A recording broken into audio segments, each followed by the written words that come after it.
नमस्कार, आप देख रहे हैं कल का बाजार और आपके साथ मैं हूं विपिन भट्ट। कल के बाजार में हम आपकी तैयारी करवाते हैं आने वाले कल के लिए, यानी कि कल जब बाजार खुलेगा तो आप किस तरह से ट्रेडिंग करेंगे, अपनी रणनीति बनाएंगे, किस तरीके से निवेश की रणनीति बनाएंगे। और अगर आपके मन में कोई और सवाल है तो उनके भी जवाब हम यहाँ पे देते हैं। इनफैक्ट आपके इंडिविजुअल शेयर्स भी हम यहाँ पे लेते हैं कि क्या करना चाहिए, और उसके लिए बहुत आसान तरीका है 7045220000। ये हमारा व्हाट्सएप नंबर, यहाँ पे आप हमें अपने सवाल भेज सकते हैं। इसके अलावा फेसबुक और एक्स पर हम लाइव है और वहाँ पर भी आप सीधे जाके कमेंट बॉक्स में अपने सवाल पूछ सकते हैं। तो हमसे जुड़ने का बेहद आसान और सरल तरीका, बस फटाफट अपना फ़ोन उठाइए और हमसे जुड़ जाइए। और आज आपको कल की तैयारी कराने के लिए जो हमारे साथ मेहमान हैं उनका नाम है मंत्री साहब और अरुण कुमार मंत्री जी, मंत्री फिनमार्ट के।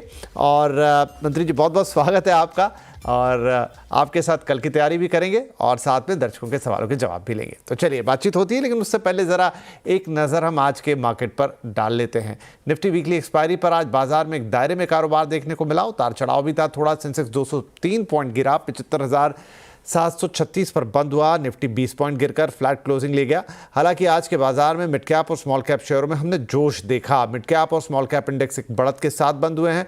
पीएसयू मेटल एनर्जी शेयरों में आज खरीदारी रही, तो तेल गैस ऑटो रियल्टी इंडेक्स भी बढ़त पर बंद हुए। लेकिन आज बैंकिंग, आईटी और फार्मा ये शेयर्स प्रेशर में काम करते हुए दिखाई दिए। राइट, तो एक और चीज़ हम आपको बताते हैं, वो है डीआईज और एफआईज का आंकड़ा, लेकिन वो हम आपको थोड़ी देर में बताएंगे। लेकिन इस बीच बातचीत की शुरुआत कर देते हैं। तो मंत्री साहब देखिए, आज एक्सपायरी का दिन था। ऐसे तो बाजार में उतार चढ़ाव भी रहा, कंसोलिडेशन, एक दायरा भी दिखा, सब कुछ हुआ। लेकिन अच्छी बात जो दिखी वो ये कि मिड और स्मॉल कैप जो बड़ी बुरी तरीके से मार खा रहे थे, वहाँ पर हमने एक थोड़ा सा बैलेंस आउट होते हुए देखा। अब यहाँ से आज के बाजार को देखते हुए हम कल के लिए क्या प्रेडिक्शन ले सकते हैं? विपिन जी नमस्कार। पहले तो विपिन जी, मुझे लग रहा है मार्केट काफी कश्मकश में है। दोनों ही तरफ अगर देखें तो कोई बड़ा मूवमेंट आ नहीं रहा। नीचे में 22,700 22,800 के आसपास एक अच्छा सपोर्ट है। ऊपर में अगेन 23,050 23,100 के आसपास एक रेजिस्टेंस भी नजर आ रहा है। तो exactly mid of the range में है। कोई बड़ा मूवमेंट अभी तक नजर नहीं आ रहा है ओवरऑल मार्केट की जहां तक बात है।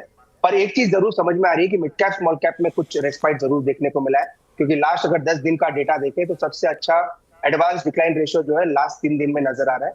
तो पोर्टफोलियो जरूर बड़े होंगे, रिटेल के पोर्टफोलियोज में भी थोड़ी बढ़त आई होगी और ओवरऑल एडवांस डिक्लाइन भी काफी अच्छा है। पर विपिन जी, एक ही राय रहेगी, जो भी निफ्टी में ट्रेड करते हैं या फिर जो भी मार्केट ट्रैक करते हैं, 22,700 22,800 जब तक ये लेवल नहीं टूटता मार्केट कंसोलिडेशन में रहेगा। और जब तक 23,100 के ऊपर क्लोज ना हो जाए, कोई बुलिश जोन भी फिलहाल बन के नजर नहीं आ रहा है। तो ओवरऑल मुझे लग रहा है कंसोलिडेशन रहना चाहिए और 22,700 के ऊपर सबकी नजर रहेगी। उसके नीचे जाएगा तो अगेन बेयर ग्रिप में मार्केट आ सकता है।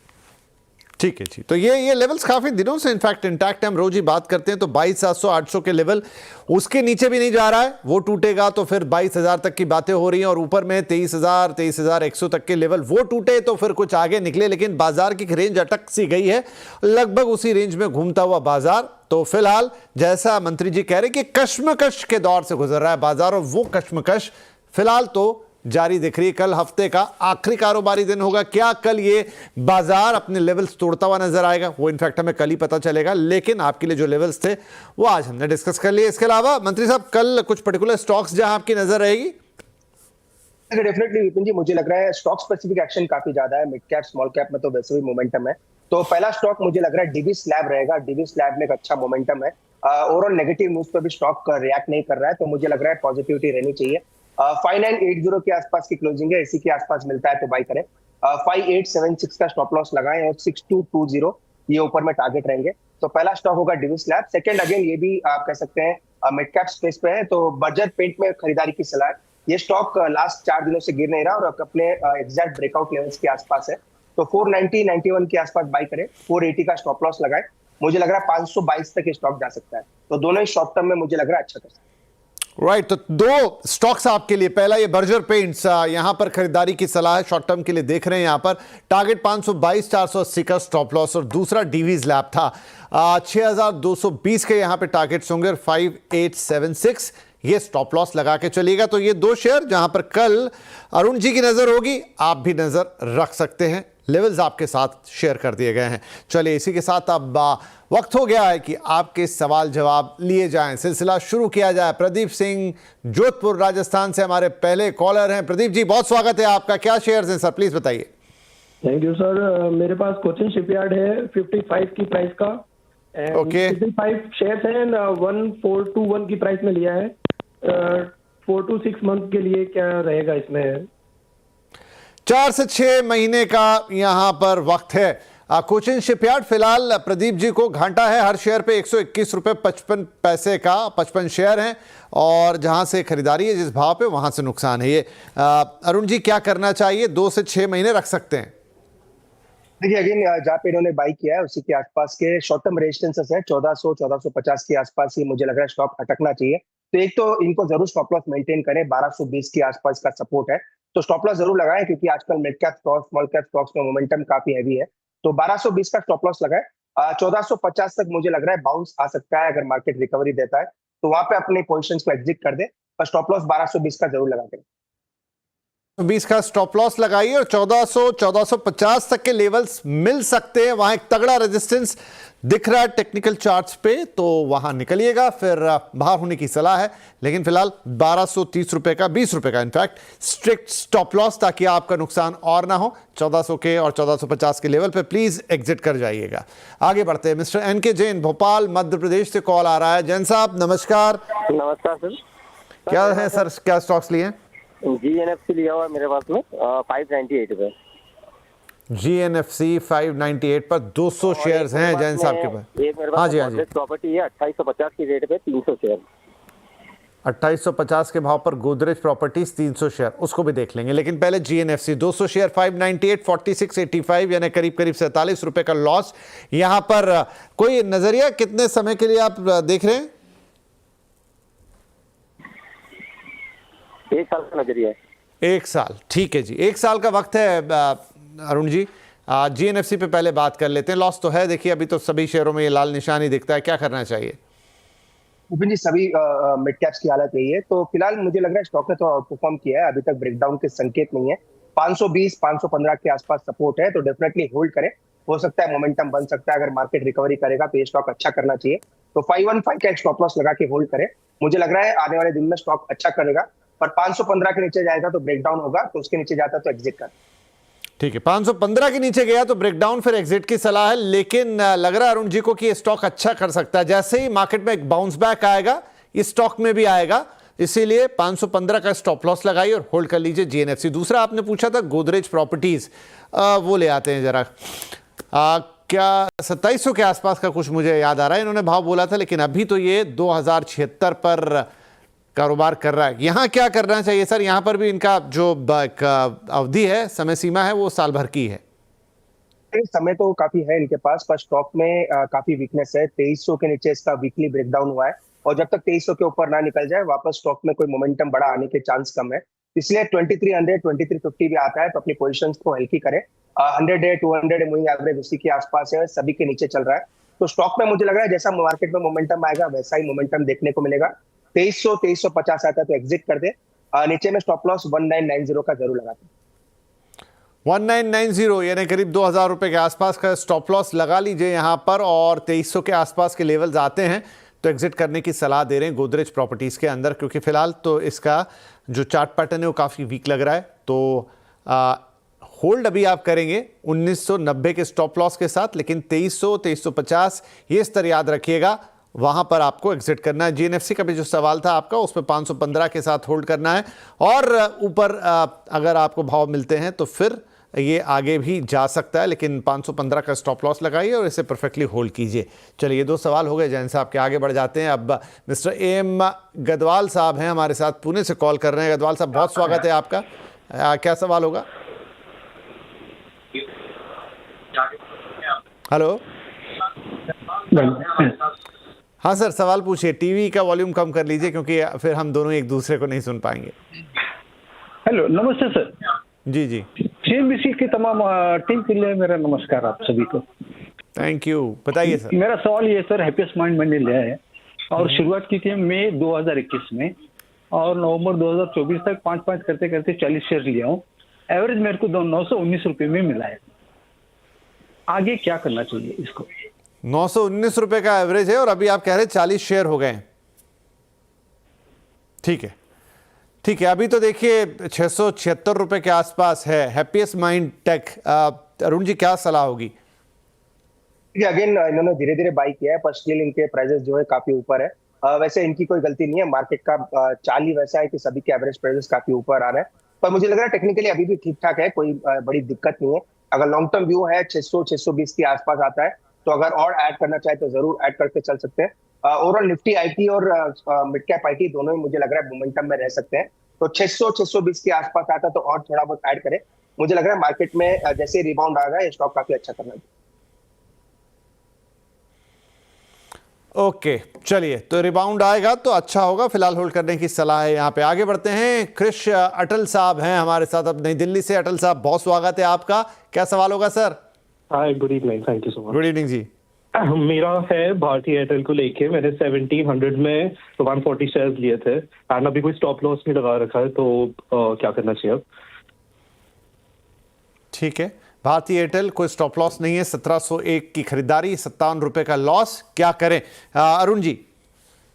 देखिए अगेन स्टॉप लॉस लगाना जरूरी है। अगर इन्होंने ट्रेडिंग के लिए लिया है तो 1610 का स्टॉप लॉस जरूर लगाए। 1610 इसीलिए इंपॉर्टेंट है क्योंकि यहीं से स्टॉक में मोमेंटम आया, स्टॉक 1700 के आसपास तक गया, वापस स्टॉक अब नीचे आ रहा है।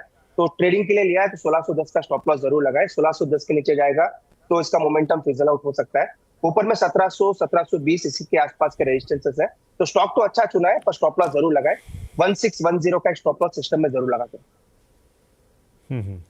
ठीक है जी, चलिए, तो भारतीय एयरटेल के लिए यहाँ पर होल्ड करने की सलाह, ₹1610 के स्टॉप लॉस के साथ प्लीज होल्ड कीजिए भारतीय एयरटेल को। आगे बढ़ते हैं। हमारे अगले कॉलर है मिस्टर मनोज नेगी, नोएडा उत्तर प्रदेश से हमें कॉल कर रहे हैं। नेगी साहब, स्वागत है। क्या स्टॉक्स लिए हुए हैं सर? सर नमस्कार जी। जी सर, एक्चुअली मैं उत्तर प्रदेश, शिमला, हिमाचल प्रदेश से हूँ। ओह, ओके। जी जी जी। तो मेरे पास सर टाटा मोटर है 270 के रेट में, 1000 क्वांटिटी है। तो अभी अब इसमें बने रहना चाहिए या एग्जिट करना चाहिए? एक साथ खरीदा आपने, ये एवरेज भाव है आपका? नहीं, एवरेजिंग हुआ है सर। चलिए, 270,000 शेयर तो बढ़िया है जी। आज के अभी के बाजार में ऐसा कोई सवाल कम ही आ रहा है, लेकिन 270 के भाव पे 1000 शेयर और पूरे ₹400 से ऊपर का प्रॉफिट, क्या करें अब टाटा मोटर्स में? राइट, खैर एनीवेज, क्योंकि अभी बाजार की स्थिति तो अलग है, लेकिन जो प्रॉफिट है आपका कहीं कम ना हो, क्या करना चाहिए अरुण जी इसमें? मुझे डेफिनेटली होल्ड करना चाहिए क्योंकि वैसे भी काफी प्रॉफिट में बैठे हैं और ऑलमोस्ट ये स्टॉक अपने गोल्डन रेशियो के आसपास आया है। इनफैक्ट इस स्टॉक को हम आज भी एनालाइज कर रहे थे, इसके जो की सपोर्ट है 650 से 700 के आसपास ही है। तो अगर इनकी पैसों की जरूरत नहीं है, अगर ये निकालना नहीं चाहते तो डेफिनेटली होल्ड करें। ट्रेलिंग स्टॉप लॉस जरूर लगाए, without trailing stop loss stock को होल्ड नहीं करना चाहिए। 620-610 के आसपास का मजबूत सपोर्ट है, तो उसका ट्रेलिंग स्टॉप लॉस जरूर लगा ले या फिर अपने माइंड में जरूर रखें। मुझे लग रहा है यहाँ से रिवर्सल आ सकता है, 750 से 800 तक के लेवल्स देखने को मिल सकते हैं।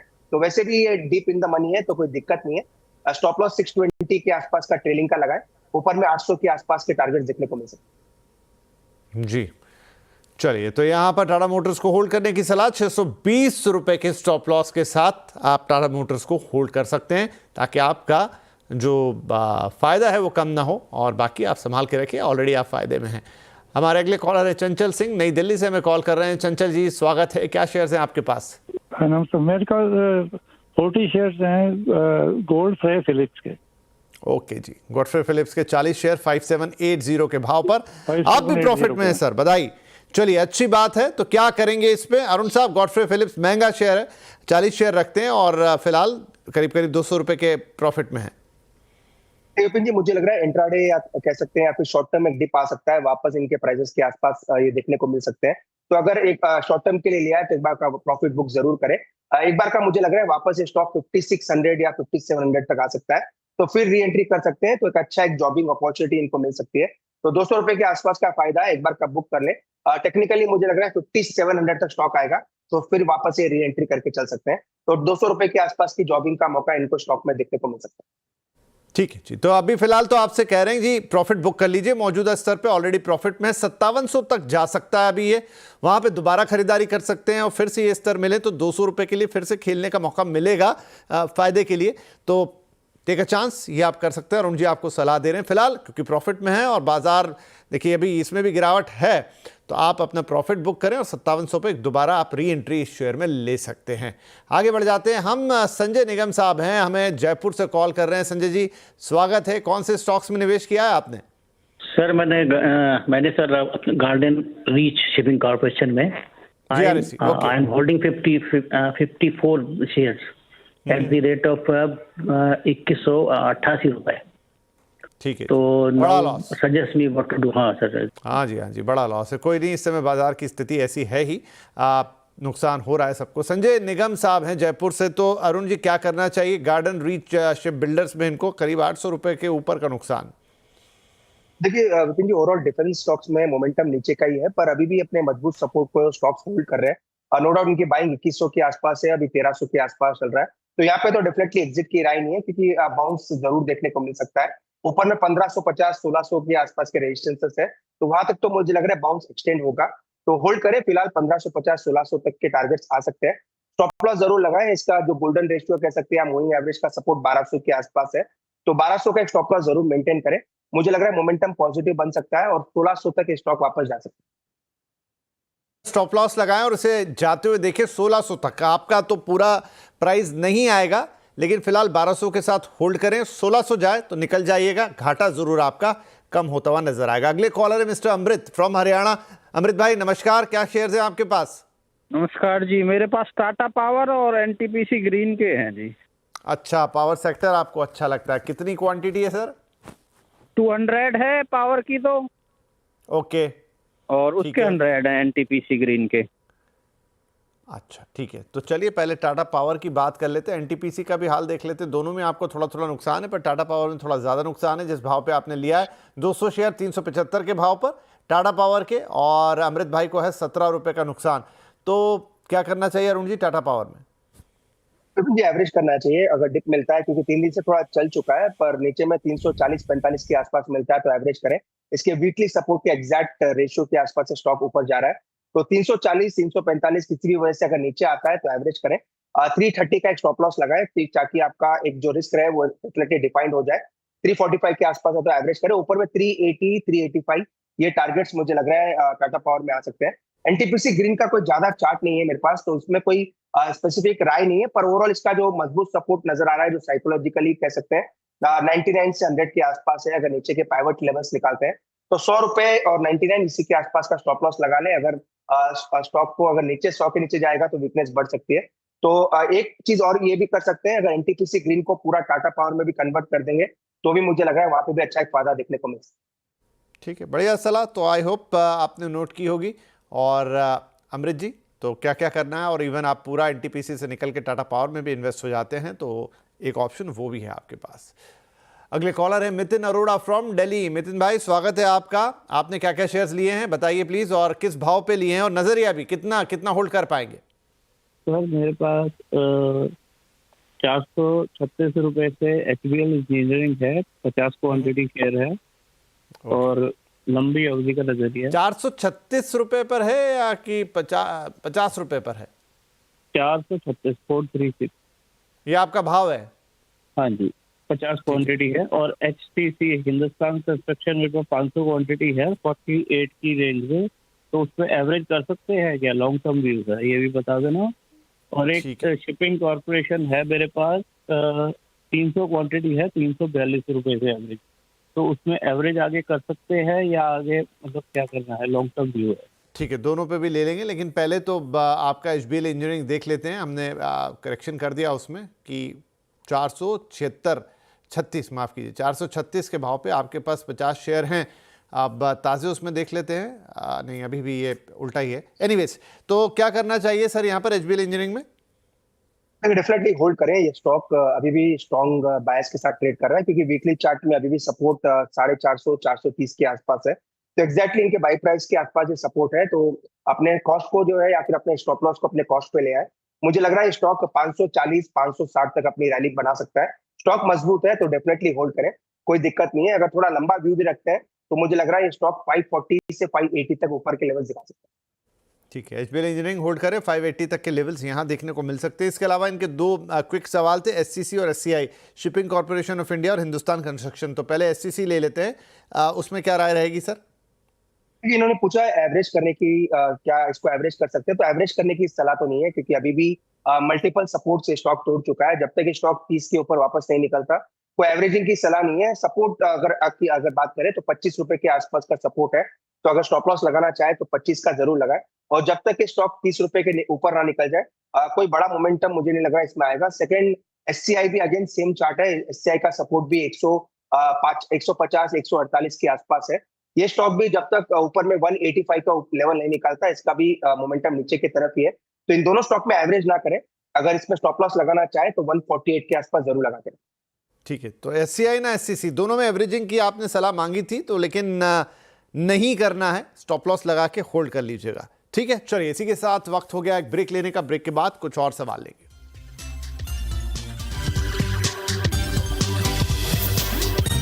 वेलकम बैक, आप देख रहे हैं कल का बाजार। हम दे रहे हैं आपके सवालों के जवाब और कल की तैयारी भी करा रहे हैं। अरुण कुमार मंत्री जी हमारे साथ बने हुए हैं। फटाफट कुछ और कॉलर्स को हम लेते हैं। विकास जी हमें राजस्थान से कॉल कर रहे हैं। विकास जी स्वागत है आपका। क्या शेयर्स हैं सर आपके पास? हेलो विकास जी, आप क्या हमें सुन पा रहे हैं? शायद नहीं, तो भी उनका सवाल है। PNB Punjab national bank 450 share 100 के भाव पर, घाटा 4 रुपए 35 पैसे। सर क्या करना चाहिए सरकारी बैंकों में इस वक्त? सरकारी बैंकों में दो ही स्टॉक है, वैसे तो अच्छे लग रहे हैं, बैंक ऑफ इंडिया और एसबीआई। इनकी जो बाइंग है वो पीएनबी में है, तो 90 रुपए के आसपास का सपोर्ट है। तो स्टॉप लॉस 90 का जरूर लगाए, 90 के नीचे वीकनेस काफी बढ़ सकती है। ऊपर में 103 104 के आसपास रेजिस्टेंस है, तो वहां पे आता है तो प्रॉफिट बुक कर ले। 90 रुपीज का एक स्टॉप लॉस जरूर लगाते हैं। का स्टॉप लॉस लगाइए और ऊपर निकले तो प्रॉफिट बुक। दूसरा इनका एक और बैंक का सवाल है। यूनियन बैंक के 400 शेयर है सर इनके पास, 118 की खरीदारी है और यहां भी लॉस है 1 रुपए का। ये स्टॉक काफी मजबूत नजर आ रहा है, 126 तक मुझे लग रहा है एक्सटेंशन आ सकता है। तो इनके कॉस्ट से लगभग 80-19 के आसपास है, 114 का एक मजबूत सपोर्ट है।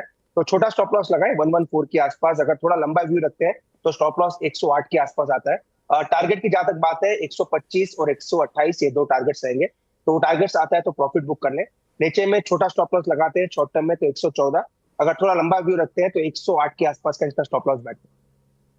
ठीक है, और एक इन्होंने सवाल किया अडानी पावर पर, 98 शेयर हैं 497 के भाव पर। अगेन लेवल्स अच्छे हैं इनके, ओवरऑल 480 500 के आसपास इसका सपोर्ट है।